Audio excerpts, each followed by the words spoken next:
Good evening, everyone. My name is Charles Stang, and I'm the director for the Center for the Study of World Religions here at Harvard Divinity School. And that is my dog, Xena, in the corner. She joins me for most of these events and meetings, and I understand she has a rather large following among the CSWR audience members, so I wanted to acknowledge her. So anyways, welcome to this evening's event, and an especially warm welcome to our distinguished guest, Tanya Lerman, who has kindly agreed to be with us to discuss her latest book, How God Becomes Real, Kindling the Presence of Invisible Others. Now, before I introduce Tanya, I must first report that unfortunately, Joseph Prabhu cannot join us this evening. Joseph has fallen ill, and so I will be stepping into his rather large shoes to engage Tanya in conversation. And for those of you who were looking forward to seeing Joseph, I'm very sorry, but I can promise you that we will have him back at the CSWR for another event as soon as he has convalesced. In the meantime, Joseph, if you're watching, we wish you all our very best. So it is my pleasure and privilege to welcome my colleague and friend, Tanya Lerman, to the CSWR. Tanya hardly needs an introduction here, but I will give her one, albeit a fairly brief one. She's no stranger to Harvard Divinity School. In 2014, she gave the William James Lecture entitled William James in Accra. We're delighted to have Tanya back. She is the Albert Ray Lang Professor at Stanford University in the Department of Anthropology. She is a medical and psychological anthropologist and also an anthropologist of religion. More recently, she describes her work as an anthropology of mind. She sets out to understand the way people represent thought itself and the way those culturally varied representations shape the most intimate experience of life itself. She asks how the world is made real for people and how that realness shapes a person's sense of capacity and purpose. She has done ethnography on the streets of Chicago with homeless and psychotic women, and worked with people who hear voices in Chennai, Accra, and the South Bay. She has also done field work with evangelical Christians who seek to hear God speak back, and with Zoroastrians who set out to create a more mystical faith, and with people who practice magic, especially in Britain. Her latest book, How God Becomes Real, was published recently, just in 2020, by Princeton University Press. She has many other books known to many of you, I'm sure, perhaps most famously, When God Talks Back, Understanding the American Evangelical Relationship with God. That was in 2012. That was named a New York Times Notable Book of the Year and a Kirkus Review's Best Book of the Year. Earlier books include Of Two Minds, The Growing Disorder of American Psychiatry, The Good Parsi, The Post-Colonial Anxieties of an Indian Colonial Elite, and finally, Persuasions of the Witch's Craft, Ritual Magic in Contemporary England. She was elected to the American Academy of Arts and Sciences in 2003, and she received a John Guggenheim Fellowship Award in 2007. So here's the format for this evening's event. Tanya will first introduce her book for 10 minutes or so, and then I will pose a series of questions to her, but in the hopes that she and I will fall into a rhythm of a conversation rather than a formal interview. Who knows, she might even pose questions to me. Finally, at roughly the top of the hour, we will take questions from the audience, again, through that Q&A function at the bottom of your Zoom screen. Tanya, again, many, many thanks for joining us. The floor is yours. Well, thank you very much. And I hope that my own pandemic puppies do not decide to make a more noisy entrance into our conversation this evening. Thanks so much for having me at the Divinity School Center of World Religions. I'm really sorry that Joseph can't be joining us, but it's so lovely to have the opportunity to talk with you and to chat about my book. So let me say just a few words about it. I think, the idea of forming the book this way actually emerged at church one morning when I looked around the congregation and I realized that people weren't really there because they believed in God. They were there because they wanted God to they wanted to believe in God more. They wanted God to feel salient. They wanted not to they talked about, being in church and wanting to be like Christ and walking out of the door and yelling at their kids when they were driving home, kept forgetting that God was real throughout their life. So as you point out, I've spent time in a lot of different faiths, charismatic evangelical Christianity, magicians in London, Zoroastrians in then Bombay, but also in faiths I don't write about until this book, newly Orthodox Jews in San Diego, Black Catholic Church in San Diego. At some point earlier in my career, I actually joined a Santeria group, which is this kind of, Afro-Cuban spirit possession practice. And I guess in all of them, one of the things that I saw that I realized was really important is that people don't believe in gods and spirits. So they didn't seem as if they believed in gods and spirits the way they believed in tables and chairs, that they weren't real in the same way. People might tell me that God could do anything or a spirit was all powerful, but they never asked their God to feed the cat or write their term paper or put their foot on the brakes of the car. They behaved as if there was something that I came to think of as a faith frame, a way of thinking about gods and spirits and the world when gods and spirits are relevant, and then a kind of an everyday way of being in the world.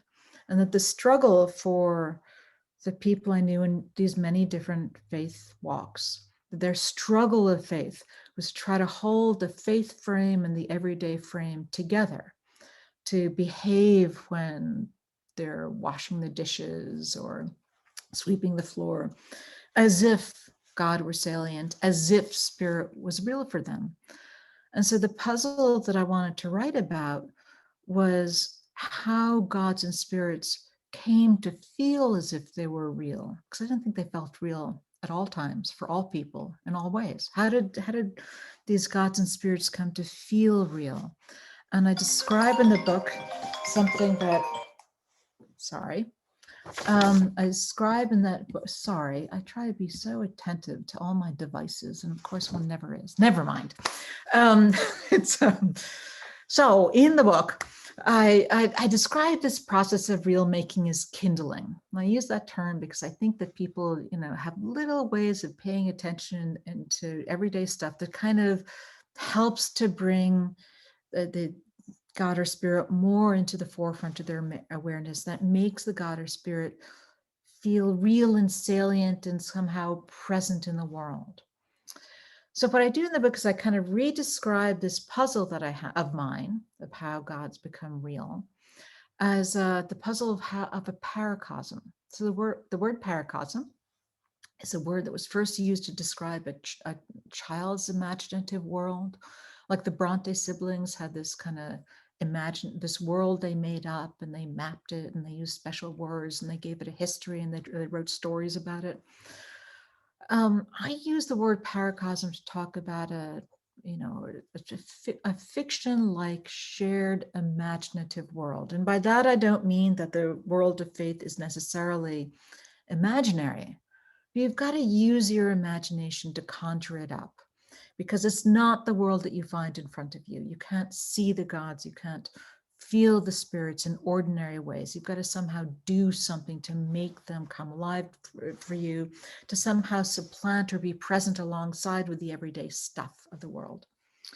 So the puzzle for me became, if you think of faith as stories, intensely detailed stories that people can enter in and make their own and revisit again and again.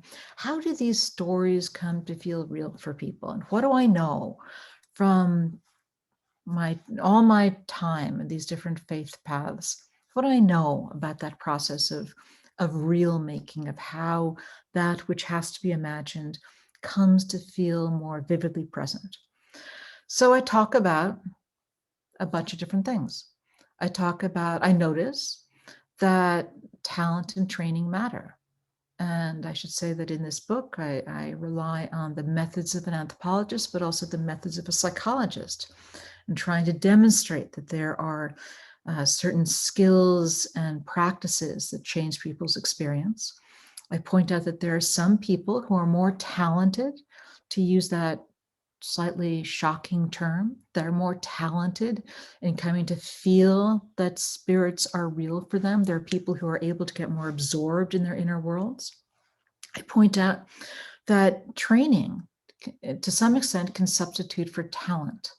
That if you practice using your inner senses, you can come to experience that which must be imagined as being somehow, as if it pops out of your mind and into the world so that you can feel it with your senses. I argue that the way that you think about your mind matters. So in this book, I talk about the time I spent with charismatic Christians in Accra and in Chennai, in West Africa, South India, along with the charismatic Christians I knew in the States. And I show that the way in which these different cultural worlds, the way that people imagine their minds, has an impact on how vividly they experience God. And the blunt summary of that story is that the more you imagine your mind as porous, as open to the world, the more vividly you experience things that must be imagined with the inner senses. I have a story to tell about spiritual experience. That spiritual experience is not that it really matters, because it becomes for people evidence of the senses, of what the senses cannot ordinarily sense. So it becomes for people an intimate personal experience about the presence of these often invisible spirits. And I'm able to show that these practices of kindling, these small practice, socially developed ways of paying attention to the world, shape people's patterns of spiritual experience in particular ways, so that God becomes kindled more fluently for people in particular ways, in particular faiths, and that this makes a difference to the way that people experience gods and spirits. So at the end of the book, I point out that these kindling practices, they change people. And I think powerfully, and I think that those changes might in themselves be reason for the resiliency of faith. That there is something about the way that people work with themselves to make gods and spirits feel more real that changes them in a way that is likely good for their bodies, but also changes their kind of perspective on the world. So I talk about prayer. I talk about the way in which prayer is really structured as a kind of cognitive behavioral therapy, or looking at prayer from a secular perspective. You can see that it's really a way of sort of paying attention to some ways of thinking and supplanting others.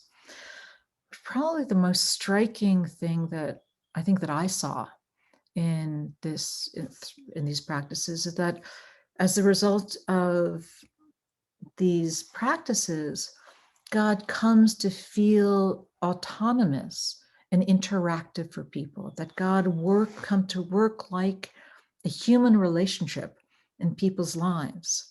And this is probably less startling for people of faith than it is for secular observers. But there's something you can see that the God or spirit works like a human in somebody's life, and that these becomes a relationship for people, and the relationship changes people in some ways resonant with the way that a relationship with a human being would change them. I think one of the things that might be salient to the Center for World Religion crowd is that I was raised with what I imagine to be the ecumenical spirit of the Center for World Religion ethos. that there's kind of one animating spirit, and if we could see past the surface details of faiths, we'd recognize that there was one kind of global kumbaya. And the more time I spent, I don't know, maybe I'm making this up. That sounds like the Unitarian church you were raised in. That Yeah, doesn't exactly. exactly sound So like I'm just CSWR. But go on. exactly. It's exactly it, and so that's how I was raised. The more time I've spent in different kinds of faith walks, the more I realize sort of how ridiculous that vision is, or at least how much the faith communities that I spend time with make God a particular kind of person with whom there are particular kinds of relationships, and how different that is from a shared commitment to an abstract principle. So anyway, so the message of the book is that faith is not about belief alone, that faith is about practices. If you want to understand faith, you really have to understand the way people experience their faith and how those experiences change them. Wonderful. Okay, thank you so much, Tanya. I was really bowled over by this very simple quote from Pascal Boyer on page 16 of the book, where he says, "The world over, people do not easily believe in gods and spirits." That's sort of like an axiom. So that seems to me almost the launching pad for your investigation. People believe in gods and spirits, but it takes great effort to do so. And not just to believe in them notionally, but to make them relevant to their lives, to make them appear, to have a relationship with gods and spirits. It's something that takes a good deal of work, because gods do not impress themselves upon our senses in the way that, in your example, tables and chairs do. I also found fascinating in that same chapter the claim that, or the observation, that gods that have malintent towards us are easier to kindle than gods that are benevolent. Yes. And I'm wondering if you could unpack that observation a little bit. So I think that's, in some sense, one of the more disconcerting things that I've decided that I thought was true, which is that if you take, look at a faith community, look at how gods are imagined, the way that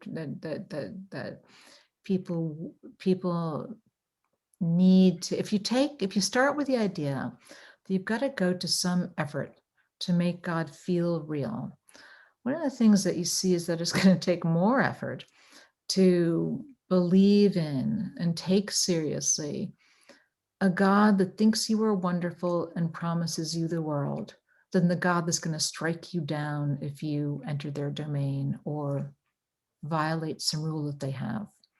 So if you think about it's intuitively obvious. I remember talking to a group of anthropologists who were telling, I was at a panel, and there are a couple of anthropologists who'd been studying religion in distant parts of the world, and one of them was studying a spirit that promised to kill people if they ventured into their part of the forest. And this anthropologist didn't want to believe in this God. Nobody in the community wanted to believe in this God, but everybody in the community didn't want to venture into that part of the forest. That there's a sense, that Pascal's dilemma kind of thing. If a God has mean intentions towards you, it's much easier to kind of worry that might be accurate. Whereas the God that is offered by many contemporary evangelical churches, a God that's like this great teddy bear of enormous authority, of supernatural capacity, it's a promise of well-being and justice that just, it's violated all the time in the everyday world. And so, and these churches then actually often begin with the observation that such a God must be unbelievable, but that you will change if you believe it. And so I thought that there was something really there. Mm-hmm. All right. So one of the things that your book pushes back against is a modern notion of imagination as simply imaginary, producing figments of our imagination. Although you might still anyone could read your book, and you might yourself regard many of these believing communities that their gods and spirits are no more than figments of their imagination. But nevertheless, that imagination brings things forward for creates these gods and spirits, or causes them to appear for people. And you're agnostic as to the reality of what appears to people. Now, I want to ask you about an episode you shared with me the first time we met years ago. This is how I remember it. So correct any of the errors that you were doing field work with magicians, pagans in England, and you took on, as a good anthropologist does, the practices of the people you were studying. So you were doing many of the imaginative exercises that these contemporary pagans, and specifically kind of magicians and witches and warlocks were doing. And those imaginative exercises were important for this community because it's a tradition that doesn't have continuity. Its traditions were broken, so they need these imaginative exercises are their means of communion with their forebears. In any case, the point is you were taking on these imaginative exercises, and you told this amazing story of, I believe you woke up at one point and there were 3, let's just call them druids, in your room. So 6, but never 6, mind. I'm sorry, 6. So you have experienced the kindling of invisible others, except those invisible others became very visible. Yeah. And I'm wondering if you can, how did that event change you? It didn't, curiously, lead you to become a pagan magician or to regard these druids as real. So what was that experience? How significant was that experience in light of the work you've gone on to do? So yes, it was an experience that mattered. So I had, I was, I don't know how old when I began this work, 22, 23. And I decided to do Evans Pritchard in downtown modern London. So Evans Pritchard, famed anthropologist, goes off to study with the Azande. And the question is, why do these people believe in witchcraft? And, it was easy for some of my teachers to say that, well, people believe in magic and witchcraft because either they don't really believe it or they don't have science yet. And I had discovered these people in London who seemed to be doing something kind of similar. And so I was going to go off, young graduate student. I was going to upend and redo Evans Pritchard by understanding how people came to interpret their world as if magic and witches kind of the way, as if magic was real. And I was going to discover the narrative patterns and the ways of thinking that help people to interpret the world. So they had the same, so they just interpreted the world differently. And I saw all that. But what really kind of blew my socks off as a young anthropologist is that I went to this world. People said, if you want to understand magic, you've got to do these magical practices. You've got to learn to do the magic. You've got to do the path workings. You've got to do the rituals, read the stories. And I started having the most remarkable experiences. So I had that moment where I was reading a book about druids, and I woke up and the book was written by a witch. And I woke up and I saw those druids standing by the window. Had another experience in which I felt magical power shoot through me. Had another experience in which I was kind of reliving a ritual event, that the kind of thing that was meant to make your watch stop, and I was reliving it in my mind's eye, and I felt power shoot through me and it stopped the watch. So all these were kind of pretty powerful experiences. And so it taught me, first of all, that this stuff is not just, or maybe not even most importantly, about belief. It's not about a set of ideas people have about the world. It's about the way they experience their bodies. And that these are not, when people told me that they felt magic moving through them, when they told me that they saw the goddess, it wasn't a way of talking. It was something they experienced. And so for the last couple of decades, I've been trying to chase those experiences, trying to understand how they happen to people. As you point out, I try to put in a black box the question of whether there's an ultimate source of the event. And instead, I try to figure out, well, what are the paths to these experiences? These days, I'm obsessed by the question of how to distinguish between spiritual experiences and the experiences of madness. You know, how to say, well, how can I say that this is an experience that's more like imagination and less like psychosis? And I guess I don't have a good answer to the question of whether the imagination reaches something that's real beyond the physical. That's the deep question of faith and the study of faith. I don't have a good answer to that question. But I think I do see that, just the fact that practice changes your experience so fundamentally that you can have sensory experiences of something that cannot be sensed. It just gives you this, or it gives me a sense that the capacities of the mind and the body that, challenged my sense of who I thought we were. So were those sorts of extraordinary experiences limited to the field work you did with the magical community in England, or you've done field work at a variety of communities?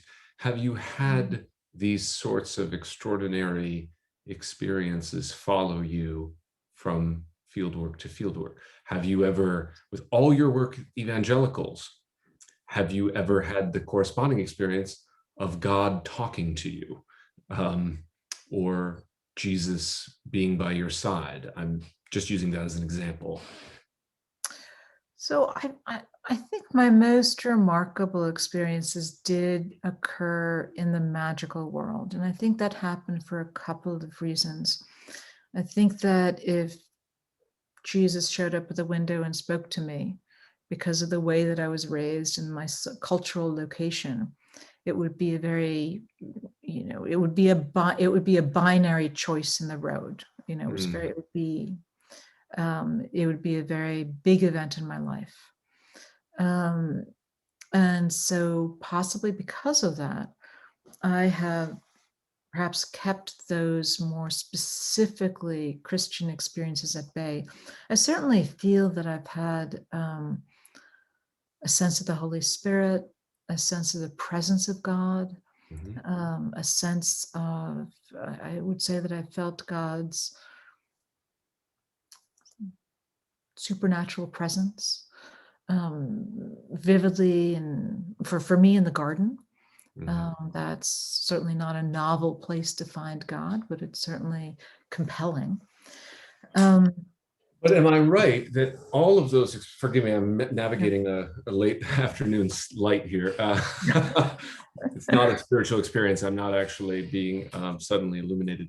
But how wonderful it were. Wouldn't it were if I just did that and no. I say if you were suddenly illuminated by the power of God, it would be lovely. It would be.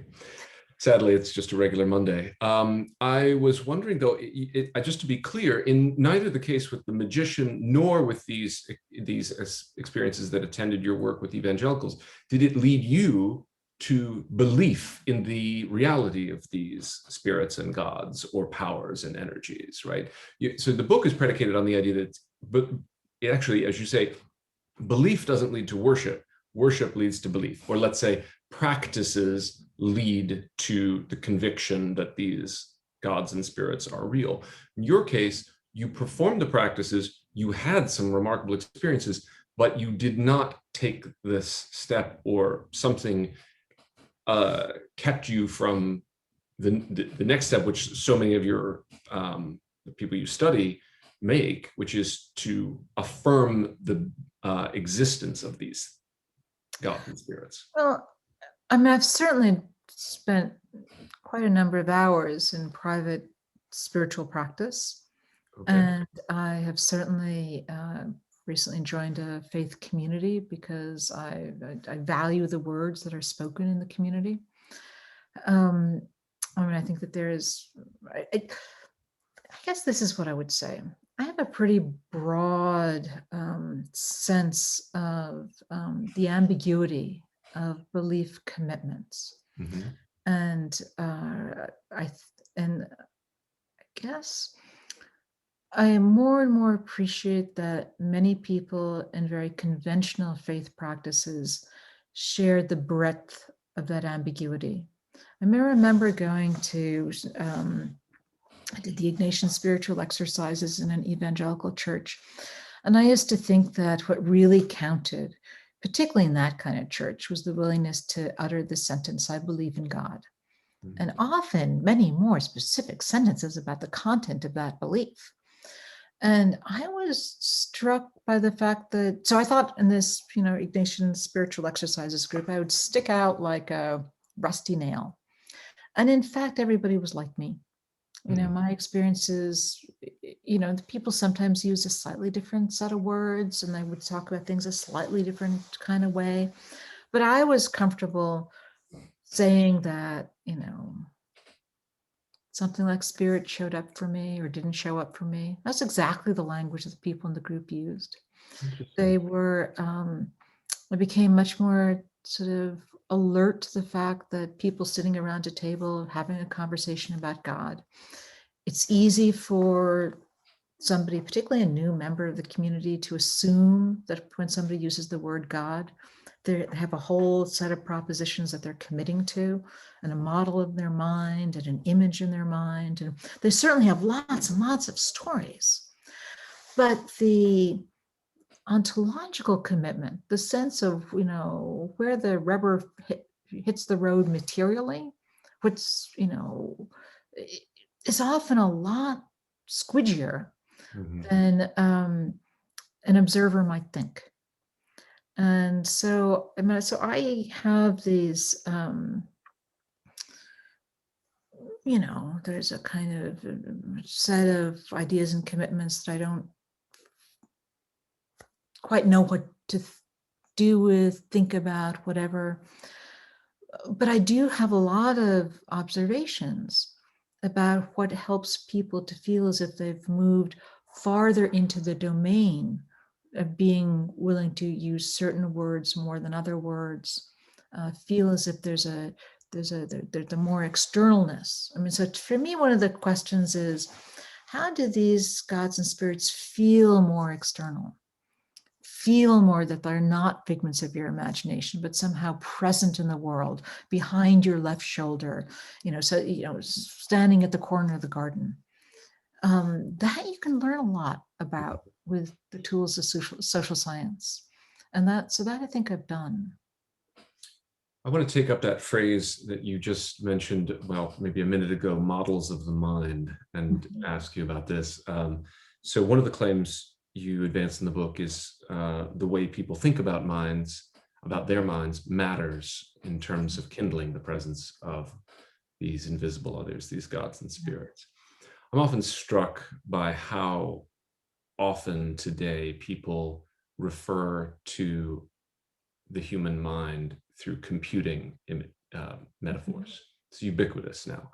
And I'm struck by it because I feel, much as you're arguing, but sort of inchoately, I feel as if this computer model of our mind, where we talk about uploading information or downloading this or that, or the code or the software and the hardware of our mind, that will then condition our experience as human beings. Right? That this will come to change how we think of ourselves, how we experience ourselves.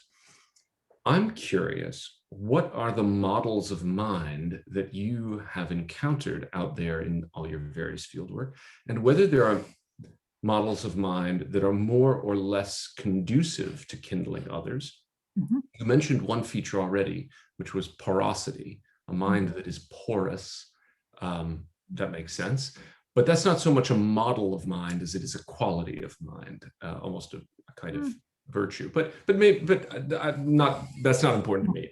But the other question is maybe not just which which models are conducive or more or less conducive, but whether the model ends up conditioning the kinds of spirits and gods that appear. Right.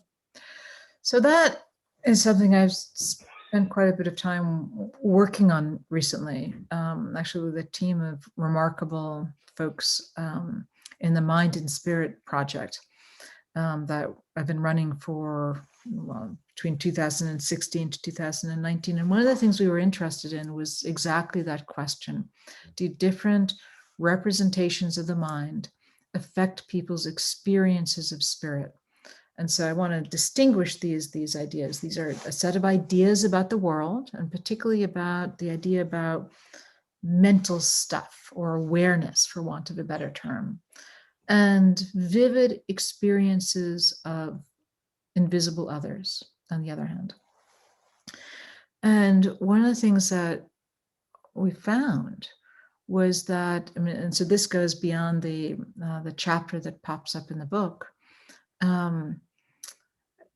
We did work and we talked to people of faith, we talked to members of the general population, gave surveys to undergraduates, and we found that in the US and Ghana and Thailand and China and Vanuatu, 5 places that we worked in, the more somebody subscribed to the idea that their thought could enter the world and do stuff, or that their minds were vulnerable to the thoughts of other people, the more gods and spirits, the more they said that they had the experience of gods and spirits. And you could look just at charismatic Christians, charismatic evangelical Christians, so people of the same theology. And that the more somebody said, look, thought is potent. Somebody else's thought is potent, my thought can be potent, the more they have these vivid experiences. And there is a sort of what you might call an effective place, so that in America and in China, people were less likely to say that thoughts act in the world, that thoughts could kind of leave the mind and act effectively in prayer or because of cursing or magical or whatever. That the fewer experiences say that so folks in the US and China were less likely to talk about the mind as potent, and they had fewer spiritual experiences. And I think that what I see in the Enlightenment model of, I sometimes call the Enlightenment model of the mind a citadel model of the mind. We think this is partly Charles Taylor territory. We think about the mind in the Enlightenment West as being really, really important. It's the source of our identity. It's like, you want to tell people who you are. You don't tell them that you're the son or the daughter of so-and-so, or you belong to this group or that group. You tell them what you think, what your tastes are, what your preferences are, what your ideas about politics are. So the mind is very much about identity. It's a very important marker of who you are. But thought doesn't do stuff. It's thought, the mind is not supernaturally efficacious. And so, in that kind of social world, the mind is more like a machine, as you point out. It's more like a computer. And in that, those kinds of models of the mind, Americans actually have somewhat what I would call an attenuated spiritual experience. They're less, from different walks of faith, they're less likely to have these vivid experiences of invisible others. So you can have the point of view that that's great. You can have the point of view that it's better to be a secular person. It's better to not believe in this gobbledygook. But there's another piece. Here's the way that I think about it. This, and I think it resonates with some of your work, which is that I am struck that when I talk to people about gods, one of the things that people talk, they talk about gods talking, talk about God's kind of imperative commands, do this, do that. They talk, and not everybody, but certainly if you delve into the Bible is all, God certainly has plenty of commands for his people. There's this, you think about, if you start thinking about God as a person, one of the things you do is to invite yourself to imagine the mind as a relationship between people, not as a vast interior universe, but somehow as a kind of awareness of self in relation to self.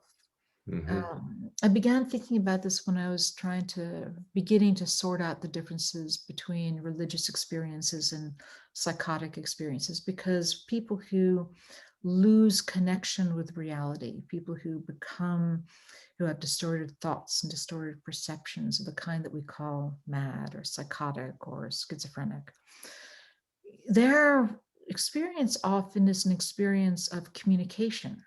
It's almost like as if it's a kind of default behavior of mind.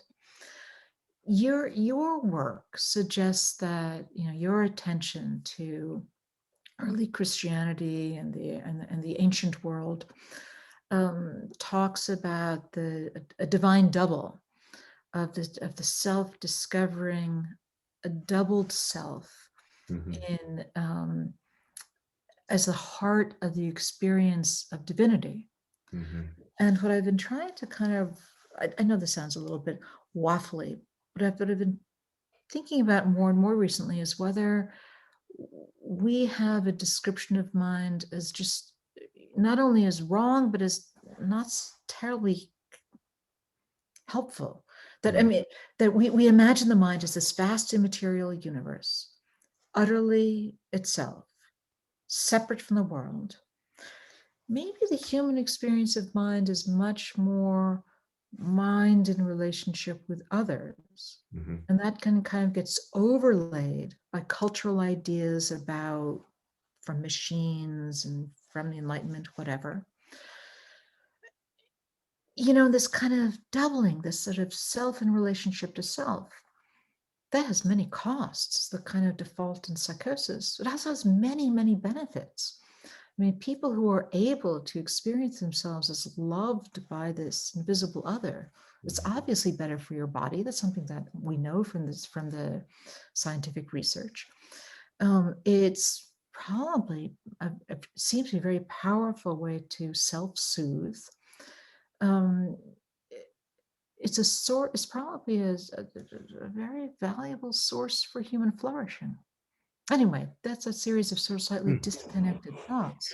Well, maybe I'll just say something very brief for those nearly 200 people here who I'm certain have no idea what the divine double means. Let me just say what Tanya is referring to is research I've done in the ancient world into this idea that that humans, either all humans or in some cases a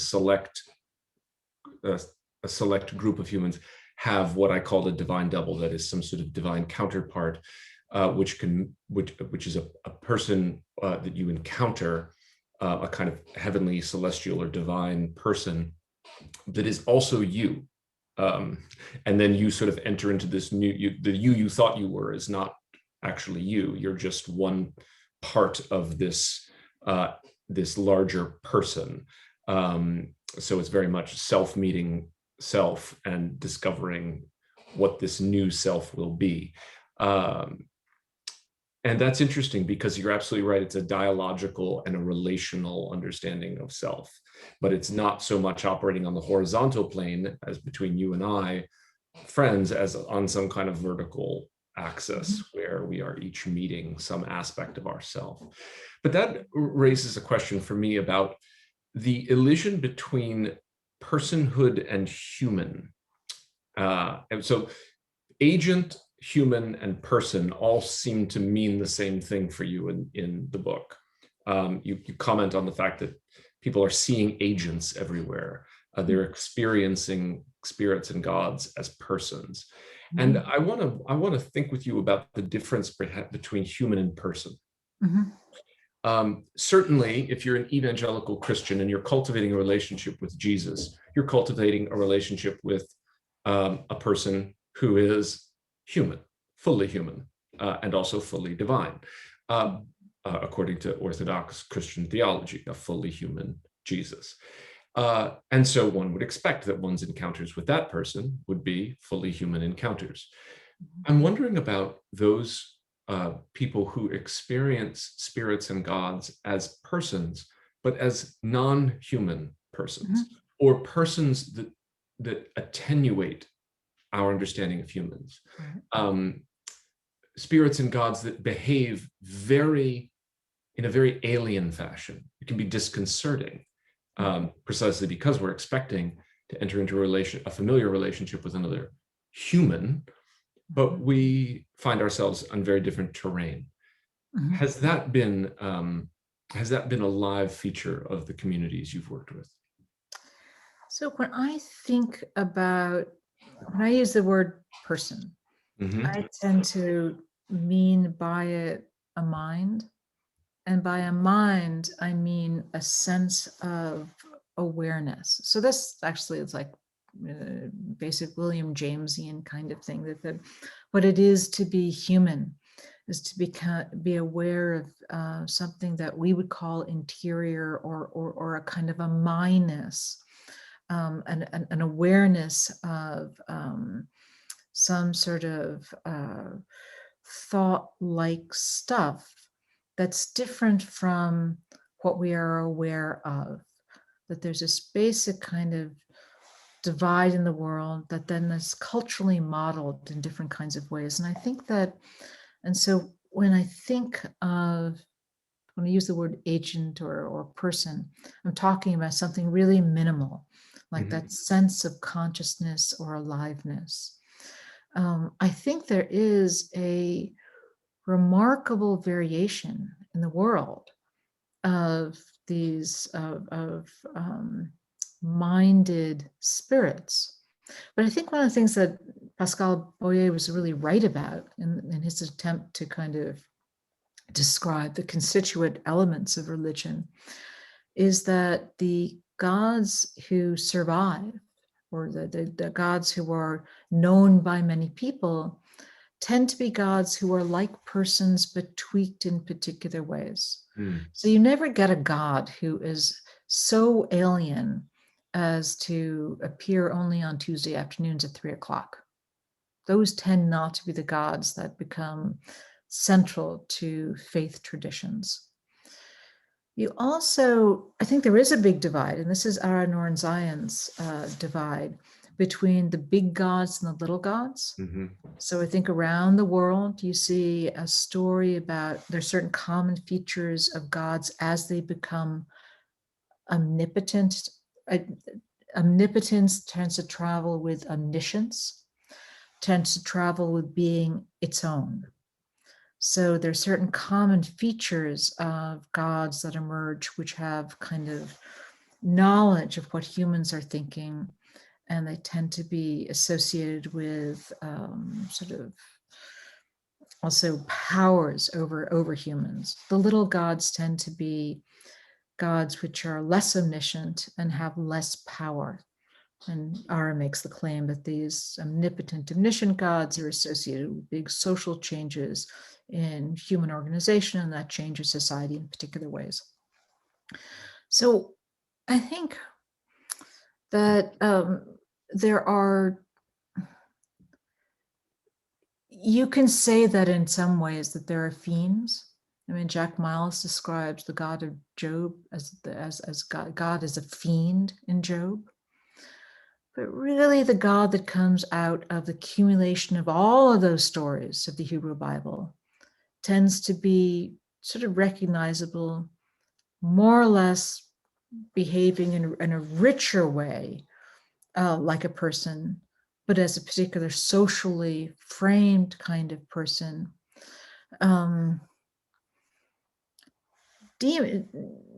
Gods and spirits that are negative definitely become weirder. I mean, so they are in the, different social worlds will cast them as being particularly weird and out there and bizarre. And that's certainly true. But I think, anyway, sorry, that was a slightly rambling answer. I think that That's there okay. are. That wasn't rambling at all. I am struck by the fact that gods are usually recognizable as kinds of people, and that the more powerful they are, the more alike they become. I guess that's a simple way of saying it. Well, we're getting near the top of the hour, and there's many questions already posed, but there's one I want to pose before ceding the floor to others, and that is back to Pascal Boyer's claim, essentially, that it takes great effort to cultivate this relationship with gods, which you've then explored the how of that. It's actually, which is really beautifully done. And mind you, he was commenting on my work when he made that claim, but never mind. Yeah. Oh, I'm sorry, I didn't realize that.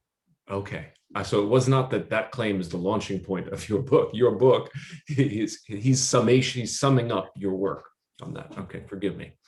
In any case, this idea that the idea that this takes great effort is no doubt right. I'm wondering about, and this will come as no surprise, we have a friend in common, Jeff Kripal, who has made a career mining a very different vein, which is people who have had unbidden experiences of these presents that completely upend their life. Yeah. And then among the things Jeff is interested in is, what do individuals or communities of such individuals do to integrate or fail to integrate such unbidden experiences? So I'm wondering if you could comment on that reality. Not so much how hard it is to cultivate a relationship with God, but almost the opposite. When a God stubbornly presents him or herself to you, perhaps you didn't even want the experience, then how do people negotiate that relationship? It's a great question, and it's, and I talk about the effort, and I'm able to show that the effort and the practices make those experiences more likely, but I'm certainly, it is just the case that people have these unbidden experiences. I think for me, there's, again, this sort of Jamesian question of the relationship between the body's experience and the human's interpretation of that experience. So one of the reasons I cherish James is because of this observation that there's something in the body, for want of a better term, which is the mystical experience, that there are capacities that humans have that might have some ultimate source that present themselves to people and that can change their life. It's clear that they don't always change their life. So there's this great, one of the Penguin anthologies of mysticism has these stories like tucked away in the middle of excerpts from the Bhagavad Gita about people who had remarkable experiences and forgot them because they made no sense to their lives. So there's a story about events that happen to people. William James would want to say that even that unbidden experience really comes out of a long period of preparation. I don't know if I believe that. Mm-hmm. I'm not sure, so Jeff had this unbidden experience, but he had spent many years reading texts, and he arrived in Calcutta to read Kolkata, as it now is, and to read those texts more intensely. And it was in the reading of these intense texts that a goddess came to him. So he had an experience that I would call sleep paralysis. So there's a configuration of, again, the body is a big, broad term that covers a lot of ground. Humans about a quarter of all humans, have events in which the REM cycle seems to get interrupted. And for them, they will often experience their body as asleep, unable to move. Mm-hmm. They experience a presence in the room, and the presence then will interact. Most of those experiences are not ecstatic. They're experiences of demons. And some of them are not. Jeff's was not. It was a sexually ecstatic experience. Mm-hmm. I think we know. What do we know? I think we know that that when you cultivate those experiences, but I don't mean intentionally. I mean that if your culture attributes meaning to sleep paralysis, you're more likely to have sleep paralysis. So you get, so that well, at least in this book, I talk about, the rates in the US of sleep paralysis are lower than the rates in Thailand for sleep paralysis. And sleep paralysis is it's very, very meaningful in Thailand. It's really, I have not come across a good account Mm-hmm. of why some experiences of sleep paralysis are ecstatic and some are horrific. I don't have a good explanation for that. I think one of the questions that I struggle with is how unbidden the experience is. Mm-hmm. I feel confident that in certain occasions I have inhibited the flowering of my own spiritual experiences. I think one reason I had so more intense experiences when I was hanging out with the witches and magicians in London is because I wanted them and they didn't carry any cost for me, in effect. I was, I was just fascinated by these experiences. And I was young enough and foolish enough not to think about their theological or emotional meaning. I was able to simply have them. Mm-hmm. And now I know that experiences would be much more meaningful to me. And so I think I inhibit myself a little bit more in having these more remarkable experiences. So what should I have one now would have more emotional and theological meaning to me. Yeah. Than it did when I was 22. I think there is so much we do not know, and so much more we need to. I mean, we are at the beginning of understanding these remarkable experiences we call spiritual. I think they're patterned in the body. Certain people are more likely to have them. Certain people, when they have them, are more likely to act on them and try to do something with them. Many people, like Jeff, would want to chase that experience. They would have the event and then they would want again and again. Something that athletes sometimes say to me, that that certain kinds of athletic performances, they're so amazing. Yeah, but that's the experience. They want it again.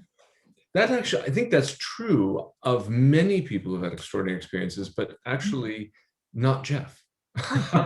Jeff is actually says, he's a paragon of non-experience. He had this one extraordinary experience, and what he has done is he thinks he's written about it. The experience has been essentially, his work pours out of that experience.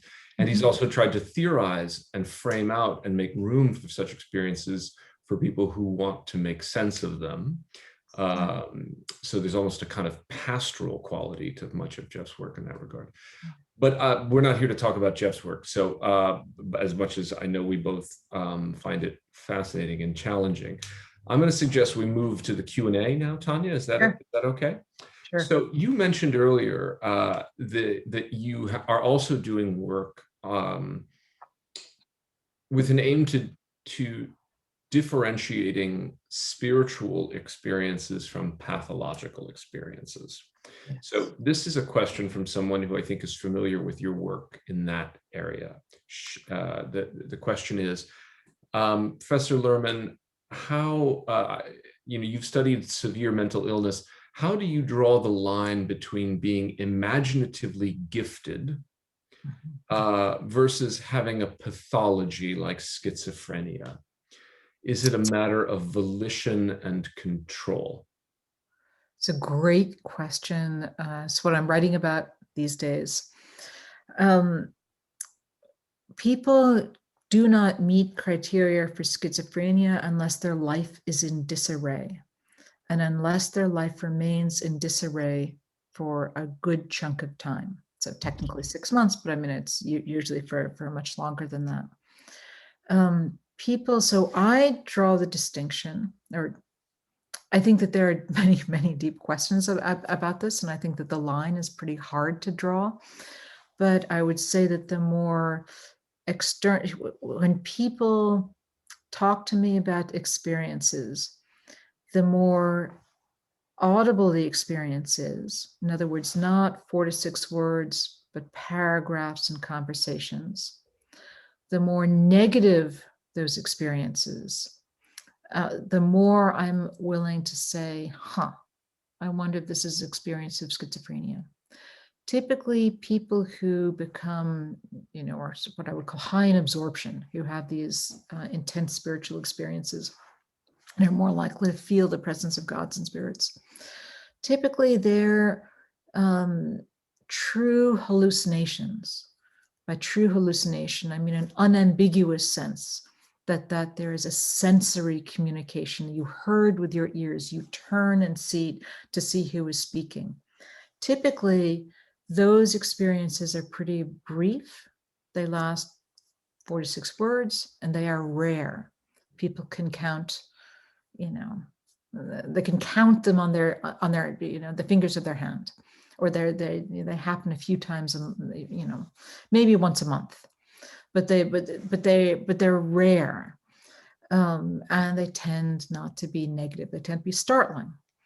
People will say they were driving down the street, they heard God speak out of the backseat of the car, and God said, "I will always love you."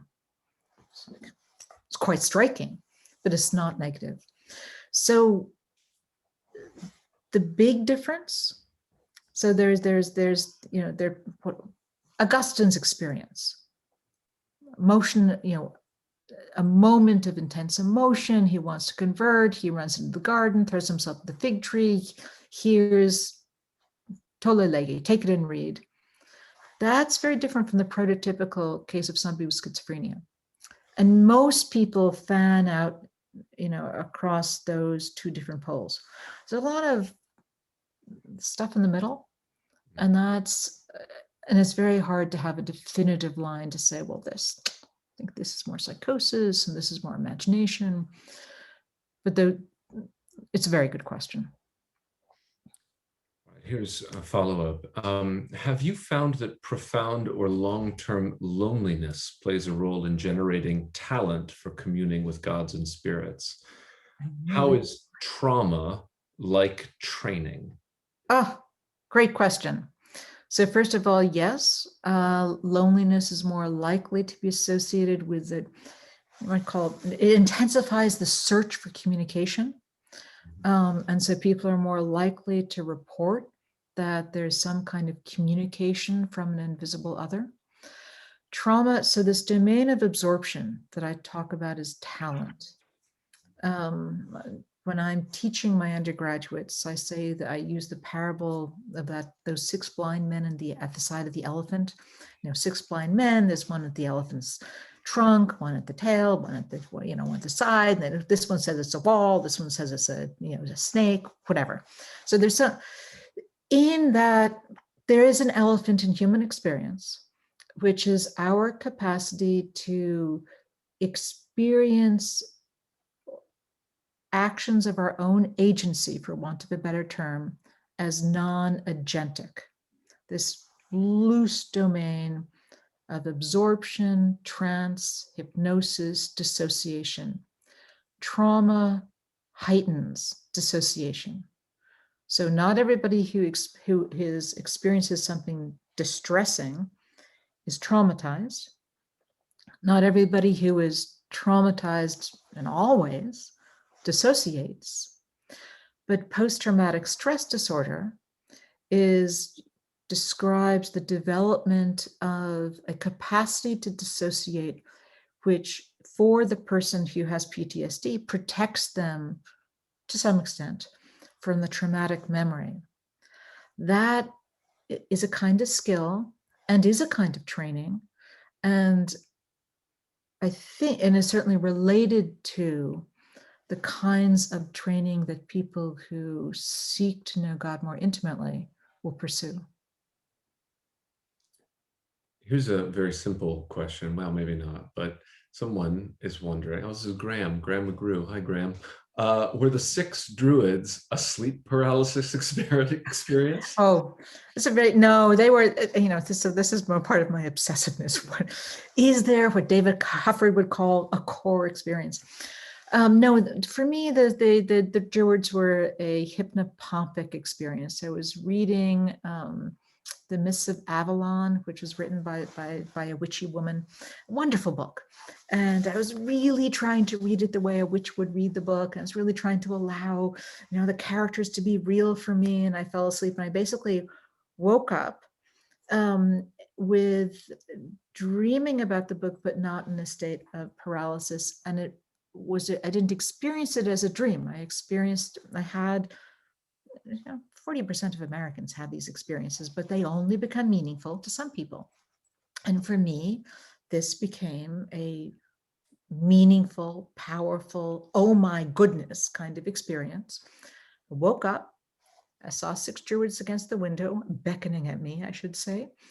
And I, wrote it down in my dream diary and went back to sleep. And I got up the next day and I was, no. And suddenly I remembered it. And I went back to my dream diary. And I was keeping a dream diary because I was part of a group. We kept a dream diary. And this was another witchy magical thing. And it was like, oh my goodness. And I had written it, underlined, exclamation point, this, I really saw these. It was not a dream. So it was very compelling. I'm going to tell a little story that will lead into a question. I promise.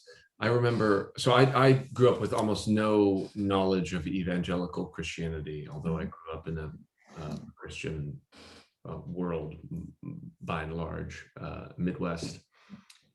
I remember seeing a video for the song, I believe it's Carrie Underwood, "Jesus Take the Wheel," is the name of the song.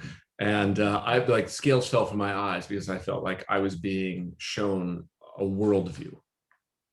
Jesus take the wheel, not the Jesus I had known growing up in a kind of white liberal UCC church. Now, I relay that story because you've said a number of times, however powerfully people believe in gods and spirits, they don't ask gods and spirits to feed the cat, to take out the trash, whatever. Yeah. So what, on your view, are evangelicals saying when Carrie Underwood, what does she mean when she says, Jesus, take the wheel? Oh, that's the wheel of the ship, I think. No, it's the wheel. No, it's the wheel of it. It's a driving. That's clear. But I mean, like that would see. Literally, she's saying, Jesus, you steer this car, not me. But clearly, you don't think that's what evangelicals are actually thinking. Carrie's going to continue driving the car. So what is that about?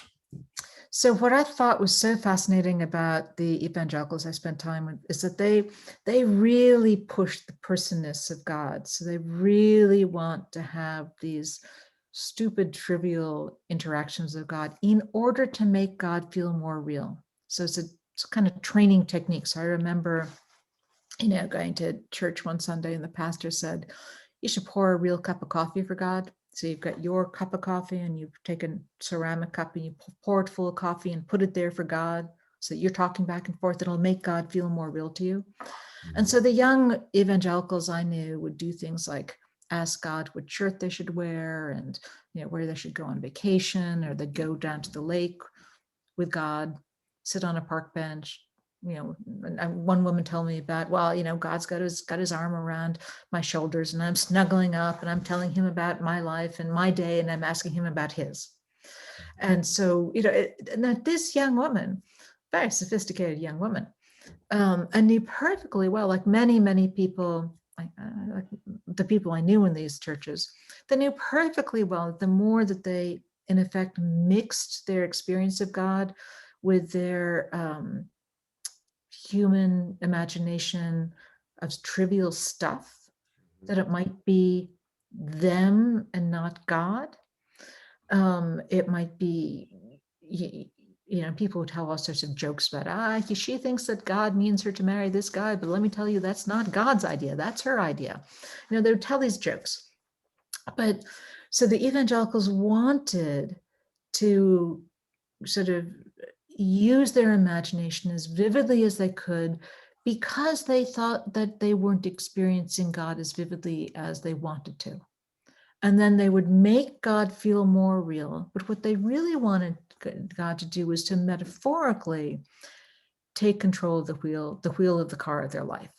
Mm-hmm. They wanted God to they wanted not to forget God when they walked out of church. They wanted not to yell at their kids. And they wanted to,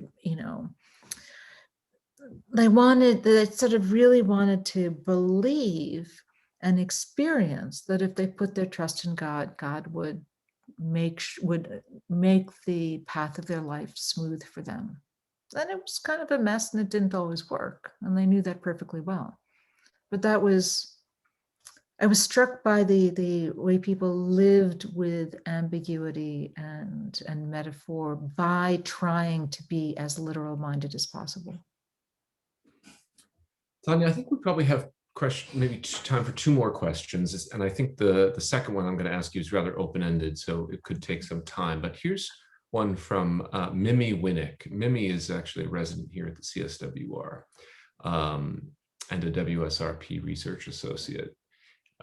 She writes, first of all, thank you for this wonderful conversation. In light of your Mists of Avalon experience and your additional research, how do you find particular practices of reading fiction, for example, absorption in novels, connected to these becoming real spiritual experiences? Can certain forms of reading be a kind of training? Absolutely. Great question. In fact, you have the Divinity School has generated one of the more well-known recent forms, which is the Harry Potter and the Sacred Text. I don't always agree with their interpretation of Harry Potter, mind you, but but I'm really struck that they were two students at the Harvard Divinity School who really loved Harry Potter and turned it into a sacred text, and they now use it to reflect upon their religious experience. But absolutely, I think that reading the Bible when you are doing it as an evangelical Christian is a little bit like delving into Harry Potter.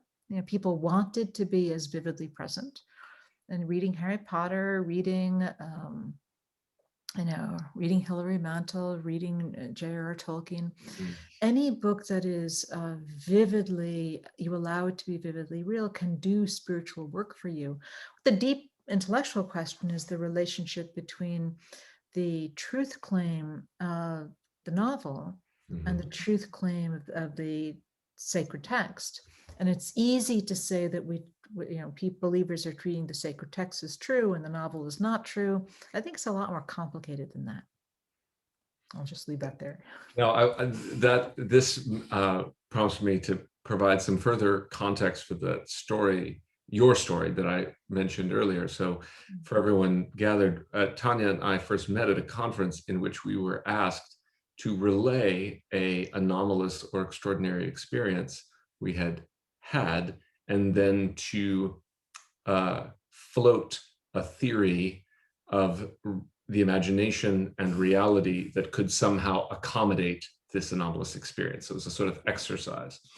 And we've already talked about Tanya's amazing Druid experience, which I had not thought of as actually a reading experience.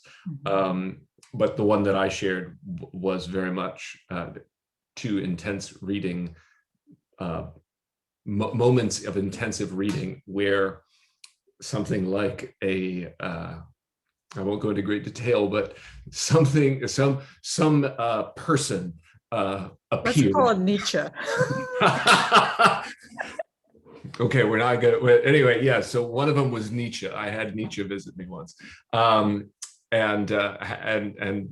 so I have a particular interest in the way in which reading is an ecstatic technology, a way of soliciting the appearance of who knows, of persons. And then the question becomes, what is that thing that appeared?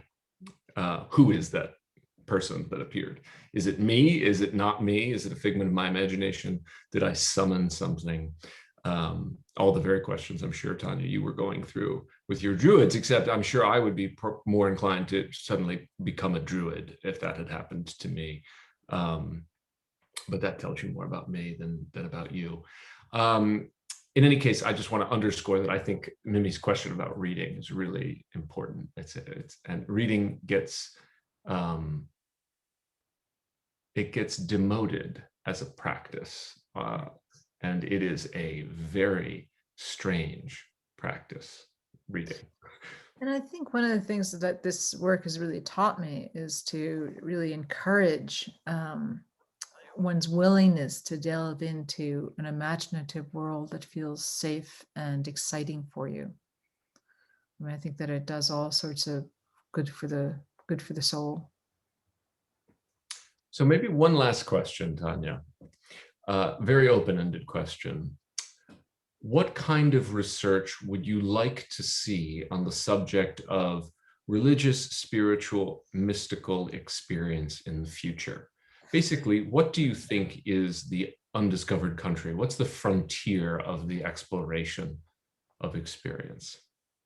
I think we know still next to nothing about spiritual experiences. We don't have a rich understanding of whether there are core experiences. I mean, we sort of do, but we sort of don't. I mean, I actually think that spiritual experience is in some sense analogous to psychiatric experience. We have a pretty clear, we used to have a clear sense. We used to be, American psychiatry used to be psychoanalytic.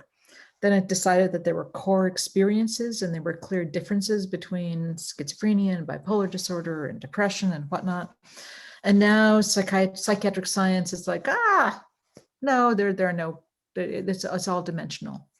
And I think that conversation has yet to be had in the study of spiritual experience. I think there's still arguments about what's core like in spiritual experiences. I know that being high in absorption makes it more likely that you have these experiences. There are so many more proclivities that we don't know about. So there's a question of what proclivities, what are more likely to lead to certain kinds of experiences. I think there's a whole puzzle about the unknown unknowns. I'll share a story that when we were doing the Mind and Spirit project, there was a young woman, Rachel Smith, who was doing the field work in Vanuatu, and we had a list of questions I knew we wanted to ask to everybody about sleep paralysis and hearing the voice of God and seeing something and feeling a sense of presence and all sorts of questions. And Rachel kept saying, well, what about the little blonde dwarves? And I thought this was a metaphor for everything we didn't know how to ask about. Like I knew some questions to ask, but I didn't know all sorts of other questions we might ask. Well, it turned out that Rachel actually meant that in Vanuatu, people see little blonde dwarves. And that if you're going to talk to people in Vanuatu, you need to ask about that. So we figured out how to ask about that, but there's so much we don't know how to ask about. There's so many ways, are the way that the early Christians experienced God, is that analogous to the way that, contemporary evangelicals experience God? I could give you an argument about the way that they're familiar. Sure, Charlie would give us an argument about how they're utterly distinct. And I think trying to think about, well, I mean, I think that as, the question has sort of been formed in some sense in such a unsophisticated or in such a beginning way, as either it's experience and everybody has it, or it's or it's not. I mean, and I think that there's much more subtlety that we can bring to bear to explore how to compare experiences. So the puzzle of how to compare experiences, the puzzle of how experiences are like and unlike psychiatric experience, and under what conditions and for whom, the puzzle of trauma. What is trauma? I mean, it's such a big word in our culture. But I think that the earlier questioner was really onto something, that their trauma does change people's experiences in particular ways. I don't think we have a good way of differentiating between kinds of trauma and how those will change people's experiences. That whole messy question of psi experiences. Are those experiences? How to think about those experiences? Jeff Kripal wants us to talk about UFO experiences. Are those experiences of shiny objects in the sky, or are those white light experiences that we find in every culture? Was Evans Pritchard having a white light UFO experience when he saw witchcraft in Zonderland? Anyway, I think that there's so much for us to explore. So it's the stuff between the humanities and the social sciences and the neurosciences. It's all relevant. Well, now I'm afraid I have to ask you one last question. Yes. Sorry, I lied. So the center has had a wildly successful series this year on psychedelics and the future of religion. Yes. So we've heard a lot about psychedelics and extraordinary experiences. That's great. Yeah. From some scientists who, at Johns Hopkins, where these remarkable therapeutic outcomes are indexed to very specific experiences that they label mystical. Right. Roland Griffith. Roland Griffiths inaugurated our series, exactly. I'm wondering what you think of either that specific conversation around experience, but more generally, do you have thoughts on this very, very vibrant, live, popular and academic conversation about experiences experiences in psychedelics? I think it's a great conversation. I think that one of the deep questions is whether different substances give rise to different kinds of experiences. Is ayahuasca different from psilocybin? It's an area people keep asking me to walk a little farther into this domain. I have to say that this proselytization of evangelical Christians is as nothing to ayahuasca drinkers. Just like, I got to remember somebody coming and giving a talk and going out for a beer afterwards, and it's like, so I think it's quite interesting, and I think that there is. Benny Shanin wrote this amazing book about ayahuasca experiences. I don't know how to think about the relationships between the substance and their effects and ordinary human supernatural experience. There's got to be a relationship because both are acting from a human brain. Right. So there's something that the human brain is generating the experience with the aid of who knows what beyond. And there are a lot of theological questions to ask about the difference between an experience inspired by something you might want to call God and inspired by ayahuasca. Those are complicated questions. I remember my witches once said to me, "Oh, you can't take a helicopter to the top of Mount Everest. It's not the same thing." And she wanted to say that LSD was the elevator, or it was the helicopter. You got to do something. It has to come from within. And clearly, the folks who study this don't think that that's true. They think that the substance is making a difference. Anyway, I think it's a deeply interesting domain of work. I don't know if the experiences are the same. I think that they have some kind of relationship, and I think that the theology is up for grabs. Great. All right. Well, now I will honor what I said earlier and stop asking you questions, Tanya, because we've been grilling you for an hour and a half. So first of all, I want to thank everyone for joining us. We still have over 100 people here. And for those of you who asked questions that we were not able to address, you can take some consolation in knowing that we will pass those questions on to Tanya, so she knows the kinds of questions that her book is prompting. But in any case, Tanya, this was thrilling. I'm really grateful to you for writing this book. I'm grateful to you for writing all your books. I'm grateful for your friendship. I'm grateful for your collegiality. And I'm grateful for the grace with which you fielded all these various questions, including some of mine, which were not entirely crisply formulated. So. You should share that experience with others. Thank you very, very much. You're it was very really, welcome. yeah. Take care. Bye-bye. Wonderful. Okay, everyone. Good night. Thanks again, Tanya. Take care. Bye-bye.